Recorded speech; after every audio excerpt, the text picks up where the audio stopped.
Ladies and gentlemen, welcome to the very first episode of Fairy Tale Fridays, a sort of micro podcast brought to you by the Nerd Herders.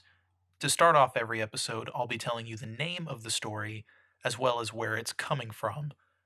So, for today's episode, I'm going to be reading The Fall of the Spider Man, which is a Canadian folktale from the North American Native American tribes. The reason that I chose it is because it has Spider Man in the title, so I felt like it's a little more on theme with the nerd herders talking nerdy, all that kind of stuff. Spider Man, the Marvel character, being my favorite, this naturally attracted my attention as I was scrolling through. So, hope you guys enjoy. If you have any comments or questions, any fairy tales you'd like to hear me read, let me know in the comments below. And then, if it's something you enjoy, give us a like and subscribe, of course. A few disclaimers before we get started here. First, being that these fairy tales are coming to you from all over the world, from all different walks of life, from various points throughout time. So there may be some questionable content in them, be it physically graphic or questionable in any way, shape, or form. So I will ask that as you listen to these, if you listen to these, just kind of keep that in mind as we go along. And if it's something where you feel like you might potentially be offended, feel free to leave a comment, let me know why, or simply don't listen. Another little disclaimer is that I don't have a very quiet recording environment, so occasionally the odd car horn or seagull screaming or refrigerator buzzing might make its way into the recording. I apologize in advance. I'm going to be working on a more suitable recording environment in the meantime, but for now, bear with me. Hope you all enjoy. The Fall of the Spider Man. In olden times, the Spider Man lived in the Sky Country. He dwelt in a bright little house all by himself, where he weaved webs and long, flimsy ladders by which people went back and forth from the sky to the earth. The Star People often went at night to Earth, where they roamed about as fairies of light, doing good deeds for women and little children, and they always went back and forth on the ladder of the Spider Man. The Spider Man had to work very hard, weaving his webs and spinning the yarn from which his ladders were made. One day, when he had a short breathing time from his toil, he looked down at the Earth Country, and there he saw many of the Earth people playing at games, or taking sweet sap from the maple trees, or gathering berries on the rolling hills. But most of the men were lazily idling and doing nothing. The women were all working, after the fashion of Indians in those days. The men were working but little. And Spider Man said to himself, I should like to go to Earth Country, where men idle their time away. I would marry 4 wives who would work for me while I would take life easy, for I need a rest. He was very tired of his work, for he had kept at it day and night, always spinning and weaving his webs. But when he asked for a rest, he was not allowed to stop. He was only kicked for his pains and called Sleepyhead and Lazy Bones and other harsh names, and told to work harder. Then he grew angry, and he resolved to punish the Star People because they kept him so hard at work. He thought that if he punished them and made himself a nuisance, they would be glad to get rid of him. So he hit upon a crafty plan. Each night, when a star fairy was climbing back to the Sky Country, just as he came near to the top of the ladder, the Spider Man would cut the strands and the fairy would fall to the earth with a great crash. Night after night he did this, and he chuckled to himself as he saw the Sky Fairies sprawling through the air and kicking their heels, while the Earth people looked up wondering at them and calling them shooting stars. Many Star People fell to the earth in this way because of the Spider Man's tricks, and they could never get back to the Sky Country because of their broken limbs or their disfigured faces, for in the Sky Country, the people all must have beautiful faces and forms. But Spider Man's tricks brought him no good. The people would not drive him away because they needed his webs, and he was kept always at his tasks. At last he decided to run away of his own accord, and one night when the moon and the stars had gone to work and the sun was asleep, he said farewell to the Sky Country and let himself down to earth by one of his own strands of yarn, spinning it as he dropped down. In the Earth Country he married 4 wives as he had planned, for he wanted them to work for him, while he took ease. He thought he had worked long enough.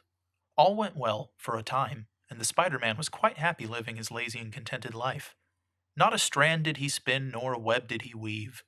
No men on earth were working, only the women toiled.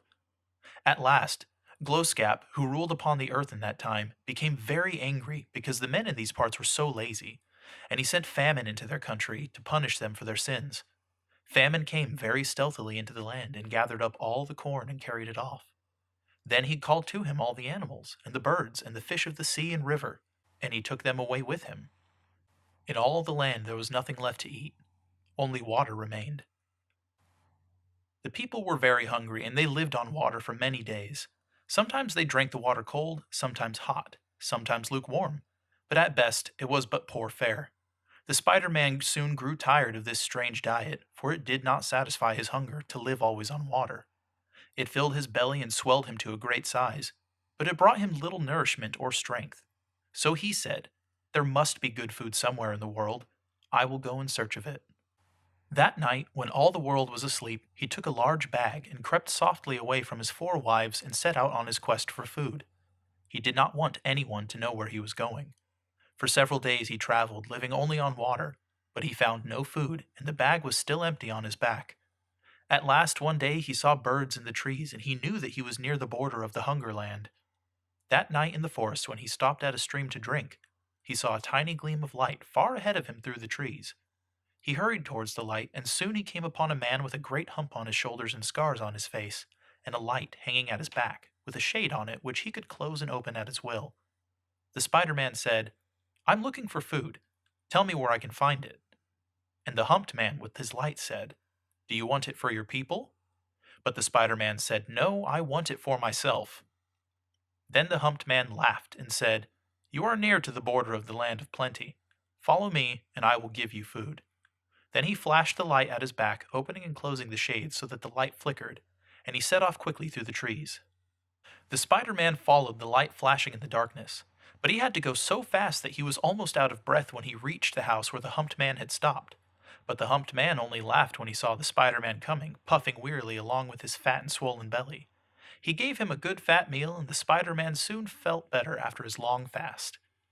Then the humped man said, "You are the Spider Man who once weaved the webs in the sky.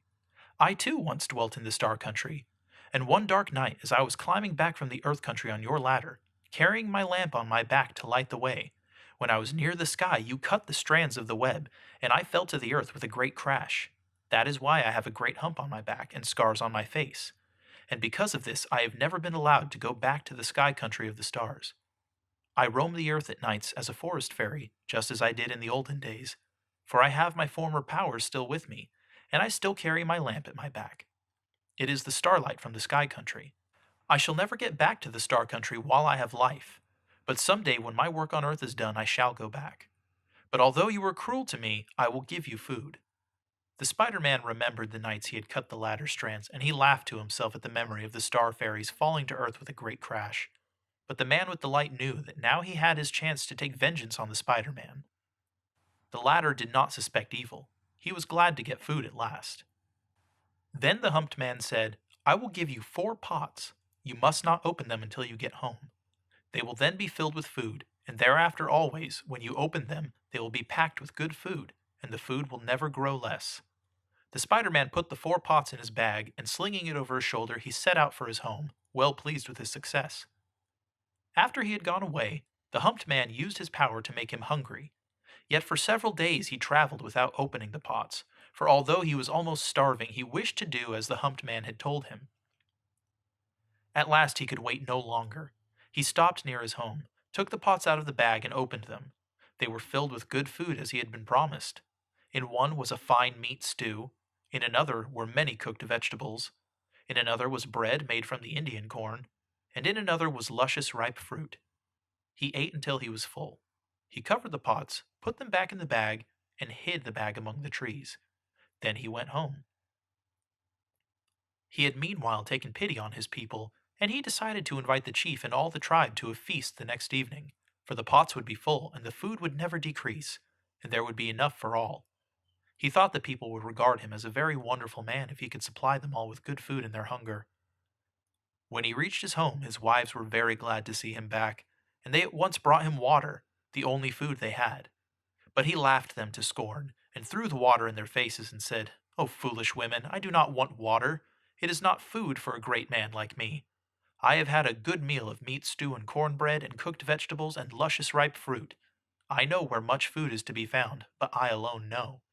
I can find food when all others fail, for I am a great man. Go forth and invite the chief and all the people to a feast which I shall provide for them tomorrow night, a feast for all the land, for my food never grows less. They were all amazed when they heard his story, and the thought of his good meal greatly added to their hunger. But they went out and summoned all the tribe to a feast as he had told them. The next night all the people gathered for the feast, for the news of it had spread through all the land. They had taken no water that day, for they wished to eat well, and they were very hungry. They were as hungry as wild beasts in search of food. The Spider Man was very glad because the people praised him, and he proudly brought in his bag of pots. The people all waited hungrily and eagerly, but when he uncovered the first pot, there was no food there. He uncovered the second pot, but there was no food there. He uncovered all the pots, but not a bit of food was in any of them. They were all empty, and in the bottoms of each was a great gaping hole. Now it had happened this way. When the humped man, the Star Fairy, had given the pots to the Spider Man, he knew well that the Spider Man would disobey his orders, and he would open the pots before he reached his home. He chuckled to himself, for he knew that now he could take vengeance on the web weaver who had injured him. So when the Spider Man had left the pots among the trees, the humped man used his magic power and made holes in the pots, and the charm of the food was broken, and all the food disappeared. When the people saw the empty pots, they thought they had been purposely deceived. The remains of the food and the smell of stew and of fruit still clung to the pots. They thought the Spider Man had eaten all the food himself. So, in their great hunger and their rage and their disappointment, they fell upon him and beat him and bore him to the ground, while the humped man, with a lamp at his back hiding behind the trees, looked on and laughed in his glee. Then the people split the Spider Man's arms to his shoulders and his legs to his thighs so that he had 8 limbs instead of 4. And the humped man, the star fairy named Firefly, came forth from behind the trees, and standing over the fallen Spider Man, he said, "Henceforth, because of your cruelty to the Star People, you will always crawl on 8 legs, and you will have a fat round belly because of the water you have drunk, and sometimes you will live on top of the water. But you shall always eat only flies and insects, and you will always spin downwards but never upwards, and you will often try to get back to the Star Country, but you shall always slip down again on the strand of yarn you have spun." Then Firefly flashed his light and went quickly away, opening and closing the shade of his lamp as he flitted among the trees. And to this day, the Spider Man lives as the humped man of the lamp had spoken, because of the cruelty he practiced on the star fairies in the olden days.